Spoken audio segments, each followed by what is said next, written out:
Breaking చూస్తూ ఉన్నాము. తెలంగాణ వ్యాప్తంగా అన్ని గ్రామాలను ఇంటర్నెట్ విలేజెస్ గా మార్చాలని రేవంత్ సర్కార్ అడుగులు వేస్తోంది. రాష్ట్రంలోని అన్ని విలేజెస్ లోకి ఇంటర్నెట్ సేవలు మరింత విస్తృతం చేసేందుకు సమాయత్తమవుతోంది. దీనికోసం ఐటీ, పంచాయతీరాజ్ శాఖ సంయుక్తంగా అడుగులు వేస్తున్నాయి. ఇప్పటికీ సుమారు 5,000 గ్రామాలకు పైగా ఇంటర్నెట్ ఫెసిలిటీతో నడుస్తూ ఉన్నాయని, భవిష్యత్తులో మరిన్ని గ్రామాలకు ఈ విధంగా రూపొందించేందుకు గాను కసరత్తులు జరుగుతూ ఉన్నాయి. అయితే కేంద్ర ప్రభుత్వ సహకారంతో త్వరలో అన్ని గ్రామాలకు ఇంటర్నెట్ సదుపాయం కల్పించేందుకు సర్కార్ అడుగులు వేస్తోంది.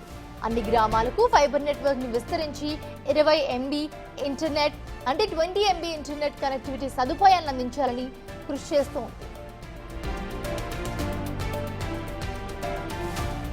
ఇటీవల కేంద్ర ప్రభుత్వంతో జరిగిన చర్చల్లో భాగంగా సంగారెడ్డి జిల్లా సంగుపేట, నారాయణపేట జిల్లా మద్దూరు, అలాగే పెద్దపల్లి జిల్లా అడవి శ్రీరాంపూర్ గ్రామాలను పైలట్ గా ప్రభుత్వం ఎంపిక చేసుకుంది. ఈ గ్రామాల్లో పూర్తి స్థాయిలో నెట్వర్క్ విస్తరిస్తోంది.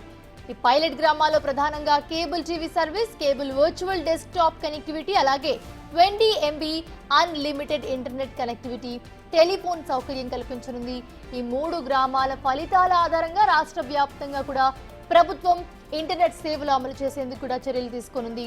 రాష్ట్ర ప్రభుత్వం తరపున ఈ 3 గ్రామాల్లో 360 డిగ్రీస్లో ఆర్టిఫిషియల్ ఇంటెలిజెన్స్ ను ఉపయోగించి సీసీ కెమెరాలు అమర్చేందుకు కూడా కసరత్తు సాగుతున్నట్లుగా సమాచారం. 2 నెలల్లో పైలట్ ప్రాజెక్ట్ పూర్తి చేసి అక్కడి ఫలితాల ఆధారంగా ముందుకు వెళ్లేందుకు ప్రభుత్వం ప్రణాళికలు వేస్తోంది.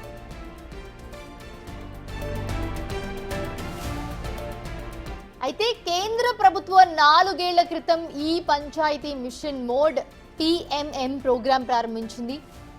కేంద్ర ప్రభుత్వం ఈ ప్రక్రియను దేశవ్యాప్తంగా కూడా షురూ చేసింది.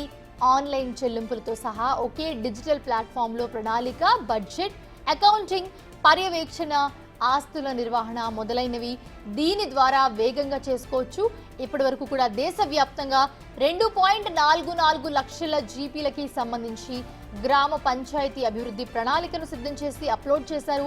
2024-25కి సంబంధించి 15వ ఆర్థిక సంఘం గ్రాంట్ల కోసం 2 లక్షలకు పైగా పంచాయతీలు ఇప్పటికే ఆన్లైన్ లావాదేవీలను పూర్తి చేశామని కేంద్రం చెబుతోంది. దేశంలో కేరళ తన గ్రామాలను దాదాపు పూర్తిగా డిజిటలైజ్ చేయడంలో ముందంజలో ఉండగా బీజేపీ పాలిత రాష్ట్రాలైన ఉత్తరప్రదేశ్, రాజస్థాన్ మాత్రం వెనుకంజలో ఉన్నాయని కేంద్ర ప్రభుత్వ నివేదికలు చెబుతూ ఉన్నాయి.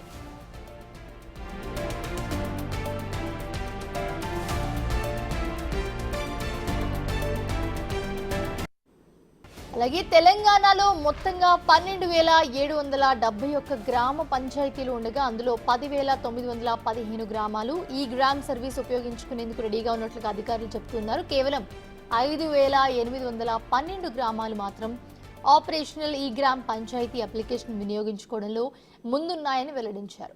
ఈ గ్రామాలు మాత్రమే తమ గ్రామాల అభివృద్ధి ప్రణాళికను అప్లోడ్ చేస్తున్నాయని చెప్తున్నారు.